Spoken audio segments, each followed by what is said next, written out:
Hello everyone, আসসালামু আলাইকুম। আশা করি আপনারা সবাই অনেক অনেক বেশি ভালো আছেন। আজকে আমি এসেছি আমাদের গ্রামের একটি খোলা জমিতে, যেখানে বিভিন্ন ধরনের ফসল চাষ হয়। আপনাদেরকে আমি একটু দেখাই। এই যে আমার পিছনে এগুলো হচ্ছে গিয়ে ধনিয়া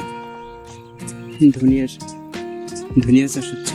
যে এদিকে হচ্ছে আমার ধনিয়া, আবার এইদিকে এই যে পিছনে আমার দেখতে পাচ্ছেন ধানের জমি। কত সুন্দর চাষাবাদ ব্যবস্থা, কৃষি ব্যবস্থা আমাদের এখানে। মূলত বাংলাদেশের মেরুদণ্ড বলা হয় কৃষিকে, অর্থনীতির মেরুদণ্ড। কিন্তু এই কৃষির যে একটা রূপরস গন্ধ, এটা উপভোগ করতে হলে আমাদের এই গ্রামে আসতে হবে। এই যে আমি এখন ধনিয়া গাছের মধ্য দিয়ে হাঁটতেছি, ধনিয়া ফসলের ভিতর দিয়ে হাঁটতেছি। আপনাদেরকে বলে বোঝাতে পারবো না যে কি সুন্দর একটা ঘ্রাণ আসতেছে। মানে এই ঘ্রাণটাই আসলে কৃষির প্রতি একটি আকৃষ্টতা তৈরি করে মানুষের।